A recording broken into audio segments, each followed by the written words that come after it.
بسم اللہ الرحمن الرحیم۔ السلام علیکم ورحمۃ اللہ وبرکاتہ۔ سیدنا عمر بن خطاب کا حسب و نسب دنیا کو معلوم ہے۔ خاندانی شرافت اور سفارت کا اعتراف سب عرب کیا کرتے تھے۔ جرأت، شجاعت اور بے باکی بے مثل تھی۔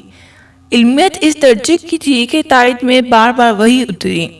خلفائے راشدین میں سب سے زیادہ فتوحات اور سب سے زیادہ اصلاحات انہی کے حصے میں آئیں۔ اقتدار نے ان کی قدم بوسی کی، لیکن اپنے اقتدار کے استحکام کے لیے کبھی تگدو میں ملوث نہیں ہوئے۔ با-اسلام مربع میل ریاست کے بلا شک غیر حکمران تھے، لیکن غرور و تکبر کا نام و نشان نہ تھا۔ سر کے نیچے پتھر رکھ کے زمین پر سونا شاید ان کے بعد کسی حکمران کو نصیب نہیں ہو سکا۔ غلام کی موجودگی میں بوریاں اپنی پیٹھ پر لادنا انہی کا خاصہ ہے۔ فاتح کی حیثیت سے بیت المقدس میں داخل ہوئے تو خود پیدل اور غلام اونٹ پر سوار۔ یہ منظر شاید دنیا پھر نہ دیکھ سکے۔ عدل و انصاف اتنا لاجواب کہ نہ اپنے بیٹے کو معاف کیا، نہ گورنر فاتح مصر کے بیٹے کو۔ احتساب کا یہ عالم کہ بر سر منبر عام لوگ احتساب کر سکتے ہیں۔ تواضع کی یہ کیفیت کہ راہ چلتے ہوئے ایک بوڑھی خاتون نے روکا تو گھنٹوں کھڑے رہے۔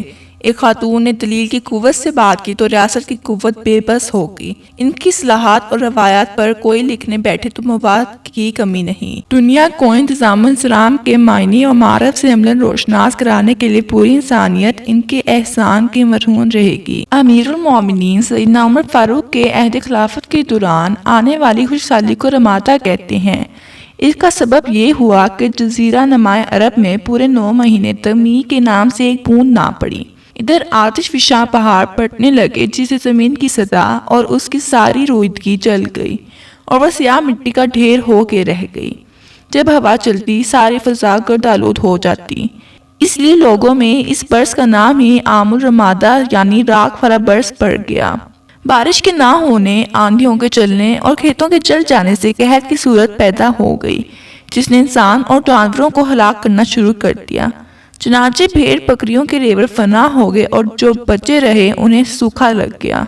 یہ قحط پورے حجاز پر پھیلا ہوا تھا۔ حافظ ابن کثیر لکھتے ہیں کہ یہ وہ قحط تھا جو ارض الحجاز تک پھیلا ہوا تھا۔ ابن سعد کی روایات سے ظاہر ہوتا ہے کہ یہ سلسلہ شام و عراق کی سرحدوں اور تہامہ تک پھیلا ہوا تھا۔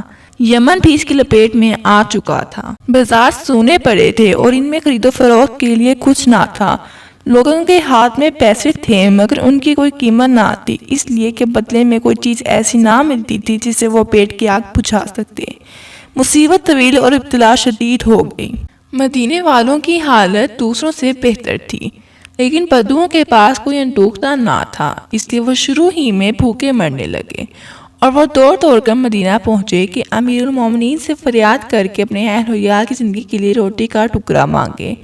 ہوتے ہوتے ان پناہ گیروں کی اتنی کثرت ہو گئی کہ مدینہ میں تل دھرنے کی جگہ نہ رہی۔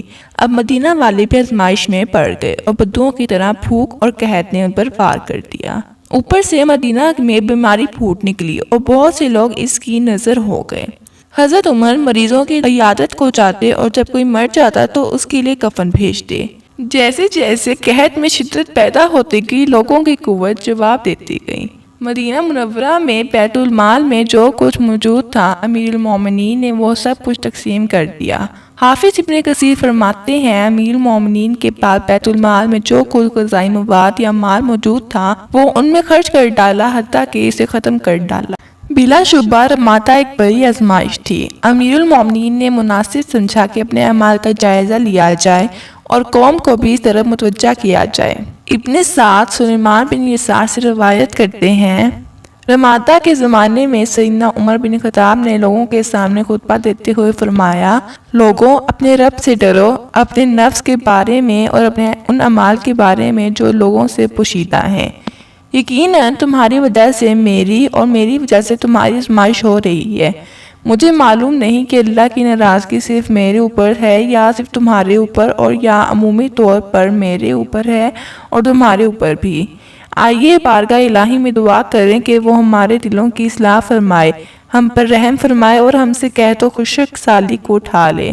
راوی کہتے ہیں کہ حضرت عمر کو اس روز بارگاہ الہی میں دونوں ہاتھ اٹھائے ہوئے دعا مانگتے دیکھا گیا اور لوگوں نے بھی دعا مانگی۔ سیدنا عمر کافی دیر تک خود بھی روئے اور لوگ بھی رو دیے، پھر منبر سے اترے۔ زید بن اسلم اپنے والد سے روایت کرتے ہیں کہ انہوں نے کہا، میں نے حضرت عمر کو فرماتے ہوئے سنا کہ لوگوں، مجھے ڈر ہے کہ یہ قید ہم سب پر اللہ تعالیٰ کی ناراضگی کا اظہار ہے، اس لیے اپنے رب کو راضی کر لو، اس کی ناراضگی سے ہاتھ کھینچ لو، اس کی بارگاہ میں توبہ کر لو اور اچھے مال کر کے دکھاؤ۔ حضرت عبداللہ بن عمر رضی اللہ تعالیٰ عنہ فرماتے ہیں، حضرت عمر رضی اللہ تعالیٰ عنہ نے رمادہ کے زمانے میں ایسا طریقہ بنایا جو وہ اس سے پہلے نہیں کیا کرتے تھے۔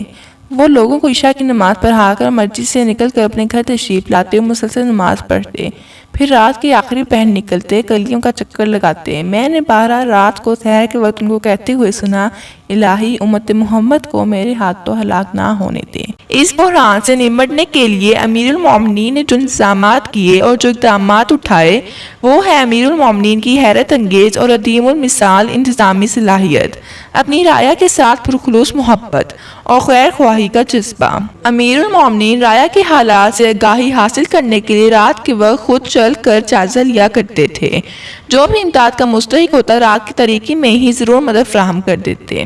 کتب تاریخ کے مطالعے سے معلوم ہوتا ہے کہ حضرت عمر رضی اللہ تعالیٰ عنہ نے امداد بھجوانے صوبوں کے گورنروں کو خطوط لکھے کہ جلد از جلد مدینے کی طرف امداد روانہ کی جائے۔ اسلامی ریاست کے ہر علاقے سے امدادی سامان پہنچنا شروع ہو گیا۔ تبری اور ابن الاسیر لکھتے ہیں کہ پھر لوگ امدادی سامان لے کر پے در پے آنے لگے، حتیٰ کہ اہل حجاز مستغنا ہو گئے۔ آپ نے قلیل المدت یا فوری نوعیت کے اقدامات کے ساتھ ساتھ طویل المدت اقدامات بھی کیے۔ تبری نے لکھا ہے کہ اہل مدینہ نے رمادہ کے بعد پھر جیسی صورتحال نہیں دیکھی۔ آپ رضی اللہ تعالیٰ عنہ نے مدینہ میں خلافتی دسترخوان کی روایت قائم کی، جہاں بڑی بڑی دیگوں میں کھانا تیار ہوتا، پھر آواز لگانے والا لوگوں کو بلاتا کہ جو شخص حاضر ہو کر کھانے میں شریک ہو تو آ جائے، اور جو کوئی چاہتا ہو کہ وہ اپنے لیے اور اپنے اہل و عیال کے لیے ساتھ لے جائے تو وہ ساتھ لے جائے۔ ایک دفعہ گنتی کی گئی تو معلوم ہوا کہ کھانا کھانے والوں کی تعداد 10,000 اور دوسرے تک کھانا لے جانے والوں کی تعداد 50,000 تک پہنچ گئی تھی۔ بارش ہونے تک یہ سلسلہ اسی طرح چلتا رہا۔ اتنی بڑی تعداد کو کھانا کھلانا وسائل کے اعتبار سے تو خیر مشکل ہی تھا، البتہ انتظامی لحاظ سے بھی بڑا مشکل کام تھا کہ 50,000 افراد کو مسلسل 9 ماہ تک صبح و شام پکا پکایا کھانا ایک محدود علاقے کے اندر فراہم ہوتا رہا۔ مورخین لکھتے ہیں کہ رمادہ کے زمانے میں افطار کے وقت روٹی اور روغن زیتون کا سرید بنا کر ان کے سامنے پیش کیا جاتا تھا۔ ایک دن ایسا ہوا کہ کئی اونٹ ذبح کیے گئے اور لوگوں کو گوشت کھلایا گیا، اور چند اچھی بوٹیاں امیر المومنین کے لیے رکھی گئیں۔ جب کھانا پیش کیا گیا تو انہوں نے دیکھا کہ کوہان اور کلیجی کی اچھی بوٹیاں برتن میں موجود ہیں۔ فرمایا، یہ کہاں سے؟ خادم نے عرض کی، امیر المومنین، یہ ان اونٹوں کی چند بوٹیاں ہیں جو ہم نے آج ذبح کیے تھے۔ فرمایا، ہائے افسوس، ہائے افسوس، میں بہت برا حکمران ہوں گا اگر اچھی چیز خود کھا لو اور ہڈیاں لوگوں کو کھلا دوں۔ اٹھاؤ یہ برتن، کوئی اور کھانا میرے لیے لے آؤ۔ روٹی اور روغن زیتون لایا گیا، خود روٹی توڑ کر سرید بنانے لگے۔ آپ رضی اللہ تعالیٰ عنہ نے دودھ، گوشت اور گھی کو اپنے اوپر حرام قرار دے دیا تھا جب تک کہ لوگوں کو نہ ملے۔ عمر بن خطاب رضی اللہ تعالیٰ عنہ نے نہ تو گھی کھایا اور نہ گوشت، یہاں تک کہ بارش ہو گئی۔ حضرت عمر رضی اللہ تعالیٰ عنہ کی قناعت اور تواضع کا یہ نظارہ بھی کیا جا سکتا ہے کہ طبقات ابن سعد میں ہے کہ کھجوروں کے وطن میں بیٹھ کر ردی کھجوریں کھاتے، اور وہ بھی امیر المومنین 22 لاکھ مربع میل کا حکمران۔ آپ نے ہمیشہ وہی کھانا تناول فرمایا جو عام لوگوں کو میسر تھا۔ قحط اور عزیمت پر مبنی اس کردار نے جلد ہی امیر المومنین کی صحت کو متاثر کرنا شروع کیا۔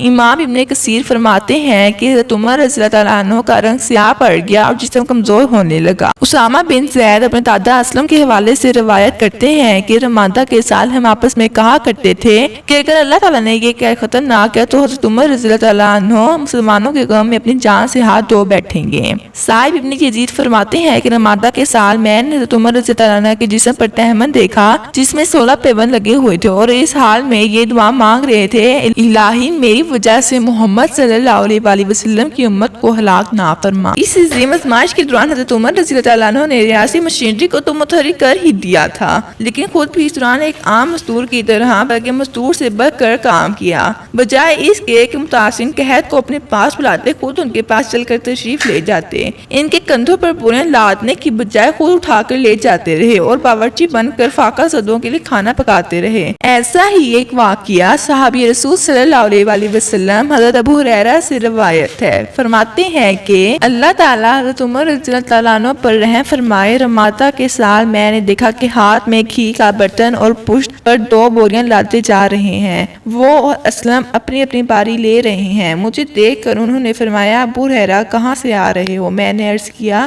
یہاں قریب ہی سے۔ پھر میں نے بھی ان کی مدد کی حتیٰ کہ ہم سرار پہنچے، وہاں تقریباً 20 گھرانوں پر مشتمل ایک گروہ تھا جن کا تعلق محارب قبیلہ سے تھا۔ حضرت عمر رضی اللہ عنہ نے پوچھا تم لوگ کیسے یہاں آئے؟ انہوں نے کہا مصیبت کی وجہ سے۔ پھر حضرت ابو ہریرہ رضی اللہ عنہ فرماتے ہیں کہ میں نے دیکھا کہ حضرت عمر رضی اللہ عنہ نے اپنی چادر پھینک دی اور تہمند کس لیا اور ان کے لیے کھانا پکاتے رہے یہاں تک کہ وہ سب سیر ہو گئے۔ پھر اسلم کو مدینہ منورہ کی طرف بھیجا، وہ وہاں سے اونٹ لے کر گئے۔ حضرت عمر رضی اللہ عنہ نے ان سب کو اونٹوں پر سوار کر کے جبانہ نامی مقام میں بسایا، ان کو کپڑے مہیا کیے، اس کے بعد وہ کبھی کبھی ان کی اور دوسرے لوگوں کی خبر گیری تشریف لے جایا کرتے تھے، یہاں تک کہ اللہ تعالیٰ نے وہ سب مصیبت دور فرما دی۔ رمادہ کا دور ابتلا 9 مہینے جاری رہا، مسلمانوں نے صابر ہونے کا ثبوت دیا۔ 9 ماہ کی ابتلا و آزمائش کے بعد اللہ تعالیٰ کی رحمت جوش میں آئی اور صلاۃ استسقاء کی طرف مسلمانوں کی توجہ دلائی گئی۔ یہ سب کچھ ایک خواب کے ذریعے ہوا، البتہ واقعات مختلف ہیں۔